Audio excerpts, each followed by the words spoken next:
மக்களுக்கு பேராசைலாம் இல்லைங்க. சின்ன ஆசை தான். என்னுடைய உழைப்பு வீணாகக்கூடாது.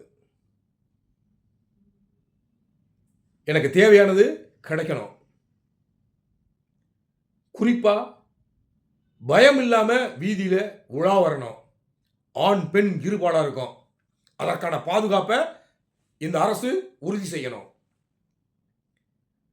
மித்தபடி 2000 கொடு, 5000 கொடு, இதெல்லாம் இந்த மைக்கு நீட்டு கேட்கிறான் பார்த்தீங்களா, அவன் தான். சரிங்களா? மக்கள் இல்லை.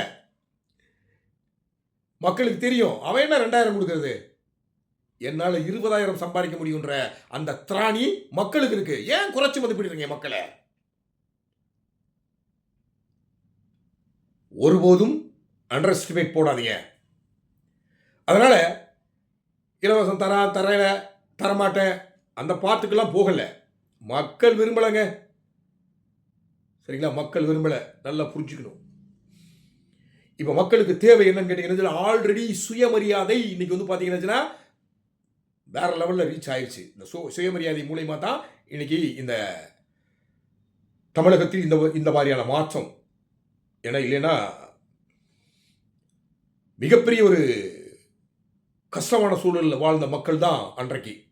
அதெல்லாம் பேச நிறைய விஷயங்கள், அதற்கான பேசக்கூடிய தலைவர்களும் நிறைய இருக்காங்க. உள்ளபடியே இந்த மக்கள் மாற்றத்திற்கு சுயமரியாதை இயக்கங்கள் மிக முக்கியமானது. ஆனால் இன்னைக்கு என்ன தேவைப்படுது தெரியுமா? அந்த சுயமரியாதை வந்தாச்சு, இப்ப சுய ஒழுக்கம் தேவைப்படுதுங்க. அது எங்கிருந்து ஆரம்பிக்க முடியும்? ஆளுமையிலிருந்து ஆரம்பிக்க முடியும். ஆளுமை சரியா இருந்தா மக்கள் தன்னுடைய சுய ஒழுக்கத்தை சரியா கொண்டு வருவான். பட் இன்னைக்கு இந்த தாவேக்கனுடைய அரசு சரியா போயிட்டு இருக்குன்னு நினைக்கிறேன். அதுக்கான ஒரு சின்ன எக்ஸாம்பிள், சரியா செக்ரட்டரியேட்டுக்கு முதல்வர் 9:10 வந்துடுறாருன்னு நினைக்கிறேன். அக்யூரேட்டான டைமை என்னால் சொல்ல இயலலை. ஆனால் சரியா அலுவலக நேரத்திற்கு அவர் வந்துடுறாரு. இதனால் என்ன மாற்றம் நடந்திருக்கு? இத்தனை ஆண்டு காலமாக இந்த அட்டண்டன்ஸ், இந்த பயோமெட்ரிக்ஸில் அட்டண்டன்ஸ் வைக்கக்கூடிய அந்த மிஷினை அங்கே ஃபிட் பண்ணுவதற்கு எதிர்ப்பு. எவ்வளவு பெரிய கோமாளித்தனம் பாருங்க. வேலைக்கு வருவேன், ஆனால் நான் சரியாக வருவேனா வரமாட்டேனான்றதை பாயிண்ட் அவுட் பண்ணுறதற்கு அந்த மிஷின் மாட்டுவதற்கு நான் ஒத்துழைக்க மாட்டேன். இன்னைக்கு அந்த நிலை மாறி இருக்கா இல்லையா? அந்த நிலையை மாற்றாதது யார் குற்றம்? 8 மணி நேரம் பணி. எந்த அரசு அலுவலர் கீழ்மட்டத்தில் இருக்கவங்க சொல்ல முடியாது, ஏன்னா அவங்க நல்லாவே ஒர்க் பண்றாங்க. இந்த மேல்மட்டத்தில் இருக்கக்கூடிய அரசு அதிகாரிகள் யார் அந்த 8 மணி நேரத்தை சரியா பயன்படுத்துறாங்க? 4 மணி நேரம் கூட ஒழுங்கா வேலை செய்யறதில்ல.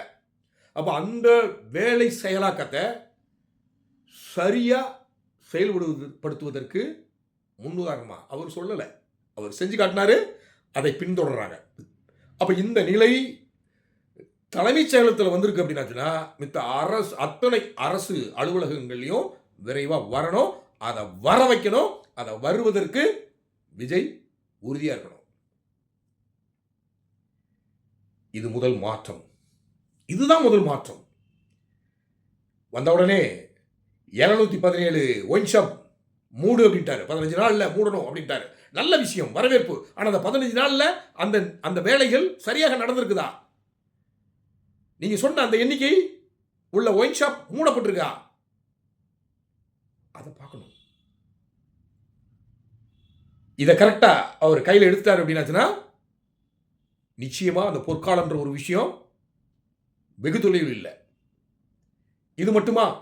அடுத்து இந்த பாட்டிலுக்கு 10 ரூபா ஒழிஞ்சிருச்சா?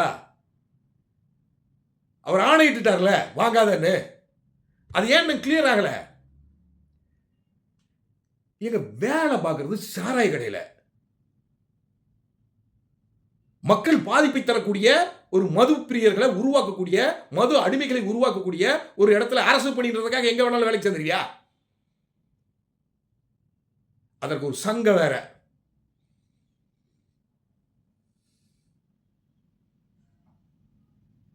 கவனம் தேவை. அரசு பணியாளர்கள் அத்தனை பேரும் அவங்களுடைய பணியை 8 மணி நேரம் சிறப்பாக செய்யணும். கீழே இருக்கக்கூடிய பணியாளர்கள் சிறப்பாக செய்கிறாங்களா அப்படின்ற அந்த கவனத்தை அதிகாரிகள் பார்க்கணும். இது அத்தனையும் நடைபெற்றாலே போதுமானது. மக்கள் பரம திருப்திங்க, மகிழ்ச்சி, ஆனந்தம். அந்த லெவலுக்கான ஒரு எதிர்பார்ப்பு மக்கள்கிட்ட இருக்கு.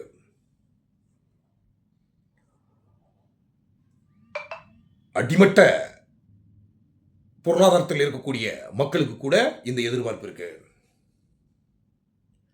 இதை செய்வதற்கான ஒரு களம் உருவாயிருக்குது. அந்த மாயை நீங்க சொல்றீங்களா, உண்மையிலே மாயை தாங்க. இதுவரைக்கும் மாயை தான் உருவாயிருக்கு. நம்புறான், அப்பாவி தொண்டன் நம்புறான், அப்பாவி ரசிகன் நம்புறான், அப்பாவி குழந்தை நம்புதுங்க. சிஎம் சார், நீங்க சொன்னீங்கல்ல, அந்த குழந்தை உங்களை நம்புதுங்க. ஒரு சிறப்பான ஆட்சியை இவர் தருவார் அப்படின்ட்டு 2 டிபார்ட்மெண்ட்டை, எல்லா டிபார்ட்மெண்ட்டும், ஆனால் 2 ஐஏஎஸ் ஐபிஎஸ் அவங்க தோளை அரவணைங்க. ஆட்சி அதிகாரம் பேருக்கு தாங்க கட்சிகள் கையில். ஆனால் ஆட்சி அதிகாரம் நடத்துவது யாருக்கு தெரியுங்களா? ஐஏஎஸும் ஐபிஎஸும் தான். அந்த டீம் சரியா இருந்துச்சுன்னா, அவங்களுடைய செயல்பாடு சரியா இருந்ததுன்னா, அவங்களுடைய திட்டமிடல் கரெக்டா இருந்துச்சுன்னா, நிச்சயம் பொற்கால ஆட்சி தான். இதில் மாற்றுக்கிறதுக்கு இல்லை. சரியான ஐஏஎஸை தேர்வு பண்ணுங்க, சரியான ஐபிஎஸை தேர்வு பண்ணுங்க. டிபார்ட்மெண்ட் வாரியா ஊழல் வேண்டாம், லஞ்சம் வேண்டாம் அப்படின்னு நினைக்கக்கூடிய எண்ணில் ஆஃபீஸர்ஸ் இருக்கிறாங்க. ஃபேஷனாக நினைக்கக்கூடிய ஆஃபீஸர்ஸ் நிறைய இருக்கிறாங்க. எல்லாரும் ஊழல்வாதி இல்லை. அவங்களெல்லாம் தேர்ந்தெடுக்கணும், நல்ல பணியாளர்களை தேர்ந்தெடுக்கணும். அந்த வேலையை திருவாளர் மாண்புமிகு விஜய் அவர்கள் செய்யணும். இந்த 30 நாளே அதிகங்க என்னை பொறுத்த மட்டுக்கும். இது வரைக்கும் செஞ்சு முடிச்சிருக்கணும். செஞ்சிருந்தா வாழ்த்துக்கள், செஞ்சிருந்தா மனமார்ந்த வாழ்த்துக்கள். செஞ்சிருக்கணும். அமைச்சரவையில் புதிய நபர்கள் அப்படின்ற கொக்கரிப்பு வந்துகிட்டே இருக்கு. ஏன் புதிய நபர்கள் செயல்படக்கூடாதா? கத்துக்கிறதுக்கு டைம் எடுக்க தான் செய்யும். அவங்களா கத்துக்கணும். அவங்க பின்னாடி மிகப்பெரிய ஒரு ஐஏஎஸ் இருக்காங்க. அவங்க ஆளுமை செய்யல, அவங்க தலைமையில தான் செய்யப்படுது. ஒரு சிறப்பு வாய்ந்த, தகுதி வாய்ந்த ஐஏஎஸ் அதிகாரிங்க ஒவ்வொரு மினிஸ்ட்ரியிலும் இருக்காங்க. அவங்க பார்த்துக்குவாங்க. சரியா? அவங்க பார்த்துக்குவாங்க. அவங்க தவறுதலா போயிடக்கூடாது. அதற்குத்தான் மக்களால் தேர்ந்தெடுக்கப்பட்ட மக்கள் பிரதிநிதி. வேற ஒண்ணெல்லாம் கிடையாது. என்ன சும்மா பூச்சி காட்டிட்டு இருக்கீங்க, பூச்சாட்டி காட்டிட்டு இருக்கீங்க. சின்னவங்க, அறியாதவங்க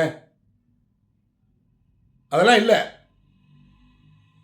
பட் அந்த வேலை வாங்குவதற்கு, தலைமை பண்பை ஏற்பதற்கு சில தோற்றமும் மிக முக்கியமா இருக்கு. இல்லைன்னு மறுக்க முடியாது. அதற்கான அந்த ட்ரைனிங், அதற்கான அந்த பயிற்சியை சிறப்பா செய்ய வேண்டிய ஒரு ஒர்க்கை பண்ணலாமே, ஒன்றும் பிரச்சனை இல்லையே. அமைச்சரவை சகாக்களுடைய கூட்டம், அவங்களுக்கான கார்ப்பரேட் ட்ரைனிங், அதற்கெல்லாம் நிறைய கொடுக்கறதுக்கு ஆள் இருக்காங்க. ட்ரைனிங் கொடுக்கறதுக்கு ஆள் இருக்காங்க. எக்ஸலண்ட் நாலேஜபிள் பர்சன் இருக்காங்க. டிசைன் பண்ணுங்க முதல்வர் அவர்களே. உங்களுடைய வார்த்தைக்கு கட்டுப்பட்டு நீங்க ஒரு சரியான ஆட்சியை ஆண்டு நிரூபித்து இந்த பொற்கால ஆட்சியை வாரி வழங்குவீங்க அப்படின்ற மனம் திறந்த ஒரு நம்பிக்கையோட மக்கள் இருக்கிறாங்க. அதற்கான செயலாக்கத்தை நீங்க கொடுத்தீங்கன்னா, தாங்கள் உள்ளவரை எந்த தீய சக்தியும் உள்ள அண்டவே முடியாது. விஜய்னாலே வெற்றி தான். இப்போ பால் உங்க கையில்.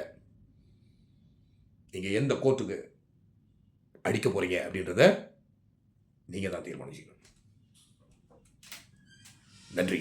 மாஸ் மீடியா தமிழ் தகவல்கள் சரியானதாக இருந்தா, அது உங்களுக்கு பயனுள்ளதாக இருந்தா லைக் பண்ணுங்க, ஷேர் பண்ணுங்க, சப்ஸ்கிரைப் பண்ணுங்க, பெல் ஐக்கானை டச் பண்ணி நோட்டிஃபிகேஷனை ரிசீவ் பண்ணுங்கள். குறிப்பாக உங்களுடைய கருத்துக்களை கமெண்ட் பாக்ஸில் பதிவு பண்ணுங்கள். அரசியல் களத்தில் உங்களையும் இணைத்துக் கொள்ளுங்கள். நன்றி.